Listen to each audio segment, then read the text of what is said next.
शीला अपने पिता जगन के साथ सागरपुर शहर में रहा करती थी और शीला के पिता एक बस ड्राइवर थे, इसलिए कभी कभी जगन शीला को भी अपने साथ बस में ले जाया करता था। एक दिन अचानक जगन की तबीयत खराब हो जाती है और डॉक्टर जगन को कुछ दिन घर में आराम करने के लिए बोलते हैं। अरे बिटिया, ऐसे में कब तक घर में रहकर आराम करूंगा है? अगर कुछ दिन और ड्राइवरी नहीं की तो घर चलना भी मुश्किल हो जाएगा। अरे पिताजी, आप चिंता क्यों करते हो? मैं हूं ना, और जब तक आप ठीक नहीं हो जाते तब तक मैं बस में सवारी ले जाया करूंगी। और वैसे भी आपकी बेटी आपसे तो अच्छी बस चलाती है। अगले ही दिन से शीला बस लेकर चल देती है। सभी बस ड्राइवर सवारी बुलाने के लिए आवाजें लगा रहे होते हैं। आओ भाई आओ, गगनपुर जाने वाली सारी सवारी इस बस में आ जाओ। सुंदर लड़की को देखते हुए दूसरे बसों की सवारी उतरकर शीला की बस में जा बैठती है।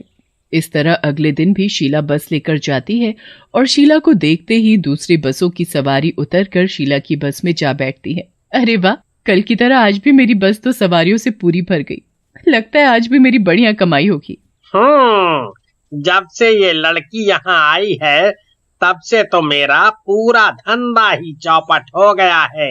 पहले तो मेरी बस सवारी से पूरी चकाचक भरी रहती थी, पर जब से ये सुंदर लड़की शीला यहाँ आई है तब से मेरी बस की सवारी भी उतर कर इसकी बस में जा बैठती है। लगता है इस लड़की का कुछ करना पड़ेगा। तभी मदनलाल अपने पॉकेट से मोबाइल फोन निकालता है और फोन पर किसी से बात करता है। कुछ ही देर में मदनलाल के पास जग्गा और बबलू नाम के दो आदमी वहाँ आते हैं।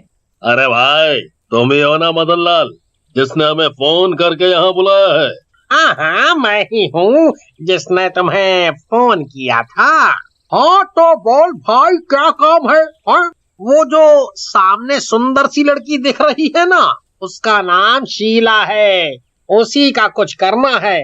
तुम दोनों ऐसा कुछ करो कि ये बस चलना तो क्या, बस में बैठने से भी लोग डरने लगे। बस इतना सा काम? अरे ये तो मेरे बाएं हाथ का काम है। और भाई मदनलाल, इस काम के हम पूरे 20,000 रुपए लेंगे। 20 तो क्या, मैं तुम्हें पूरे 25,000 रुपए दूंगा। हाँ। फिर जग्गा और बबलू वहाँ से चले जाते हैं और शीला की बस में जाकर बैठ जाते हैं। कुछ देर में बस सवारी से पूरी भर जाती है और शीला बस लेकर चल देती है। बस कुछ ही दूर पहुँचती है कि जग्गा शीला को देखकर गाना गाने लगता है। अरे शीला, शीला की जवानी। अरे भाई, क्या बात है? हाँ?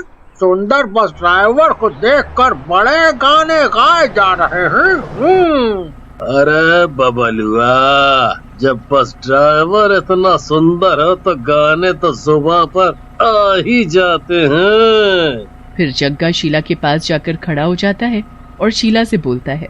अरे ओ बस ड्राइवर शीला जी, जरा हमारी तरफ भी तो नजर घुमा कर देख लो। अरे जरा हमसे भी कुछ बतिया लो, काहे इतना चुपचाप बस को भगाए जा रही हो? हा? अरे तुम दोनों चुपचाप अपनी सीट पर जाकर बैठो, कब से फालतू की बकवास किए जा रहे हो? अरे भाई, काहे बेचारी लड़की को परेशान कर रहे हो? अरे ओ चाचा, जहाँ बैठे हो ना वहीं चुपचाप बैठे रहो, नहीं तो तुमको इस चलती बस से बाहर फेंक देंगे, ठीक है ना? शीला बस रोक देती है और जग्गा के पास जाकर बोलती है, अरे बहुत हो गया तुम दोनों का, या तो चुपचाप बस में बैठो या फिर अभी उतरो इस बस से। जग्गा मौका देखते ही शीला का हाथ पकड़ लेता है और बोलता है। अरे शीला रानी, क्यों इतना गुस्सा करती हो? जरा हमारे पास आकर तो बैठो। अरे कमबख्त, छोड़ मेरा हाथ। देख, ना तो हम इस बस से उतरेंगे और ना ही चुपचाप बैठेंगे, इसलिए तू जा और अपनी बस चला। आई बड़ी हमें बस से उतारने वाली। शीला अपनी सीट पर चली जाती है और बस चलने लगती है कि तभी जग्गा और बबलू फिर से शीला को परेशान करने लगते हैं। शीला को बहुत गुस्सा आता है और वो जोर से बस को चलाने लगती है, जिसकी वजह से बस एक पेड़ से टकरा जाती है और शीला की उसी समय मौत हो जाती है। बस में बैठे और कई लोगों को भी कुछ चोटें आती हैं। शीला को मरा देख जग्गा और बबलू वहां से भाग निकलते हैं और शाम को मदनलाल के पास जाते हैं और उससे बोलते हैं, अरे भाई मदनलाल, एक गड़बड़ हो गई भाई। अरे क्या हुआ भाई, मेरा काम पूरा हुआ कि नहीं? वो लड़की शीला, उसकी मौत हो गई। अरे कमबख्तों, ये क्या किया तुम दोनों ने? खैर छोड़ो, मर गई तो अच्छा ही है। शीला चुड़ैल बनकर वहाँ पास में खड़ी ये सारी बातें सुन रही होती है। अच्छा, तो ये सब इस मदनलाल का काम है, इसे तो मैं छोड़ूंगी नहीं। सुनो बे, चलो अब हमारे पैसे दो, वो भी पूरे 25,000। अरे हाँ, दे दूंगा तुम्हारे पैसे। मैं क्या इतने पैसे अपनी जेब में डाल कर घूम रहा हूँ जो अभी निकाल कर दे दूं? कल सुबह आना और पैसे ले लेना, ठीक है? फिर वे सभी वहाँ से चले जाते हैं। अगले दिन सुबह सुबह जग्गा और बबलू बस स्टैंड जाते हैं और वहाँ मदनलाल से अपने पैसे मांगते हैं।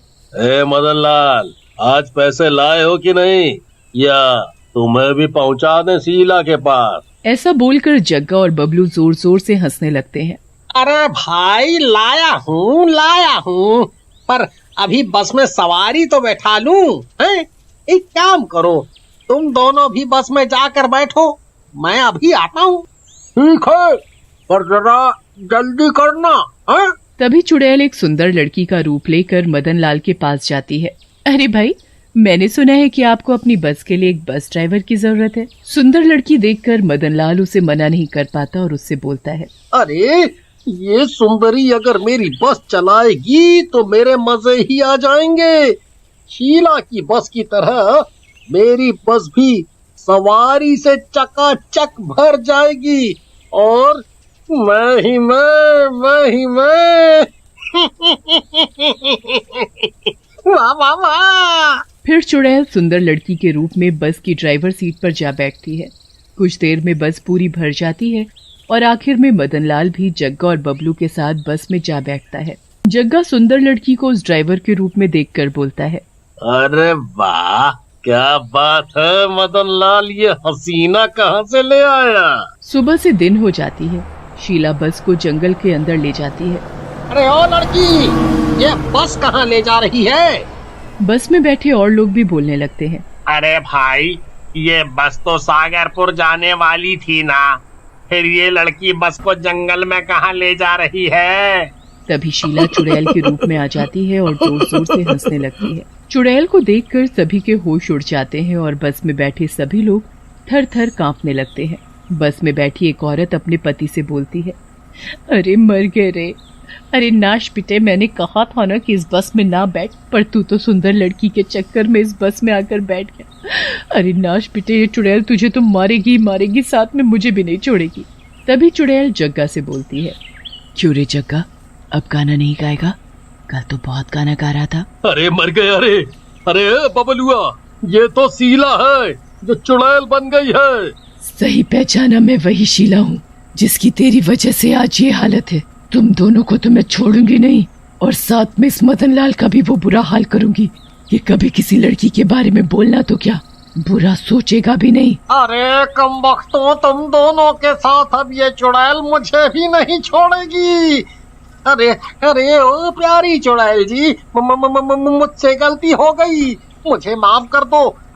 अब कभी किसी के साथ ऐसा नहीं करूँगा। हाँ।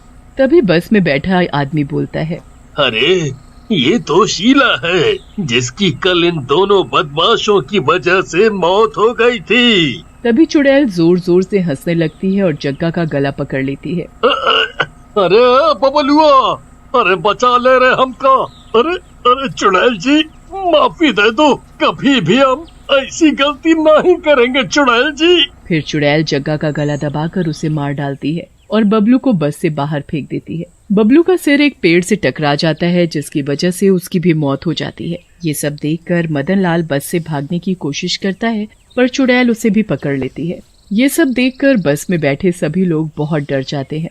मैं तुम सब लोगों को कुछ नहीं करूंगी, मुझे तो बस इन तीनों से अपनी मौत का बदला लेना है। फिर शीला बस में बैठे सभी लोगों को बस से उतार देती है और चुड़ैल मदनलाल को पकड़कर बस में ड्राइवर की सीट पर बैठा देती है। फिर अपनी चुड़ैल की शक्ति से बस को इतनी तेज चलाती है कि बस एक पेड़ से टकरा जाती है और मदनलाल की उसी समय मौत हो जाती है। उन तीनों की मौत से शीला को मुक्ति मिल जाती है और वो वहां से गायब हो जाती है।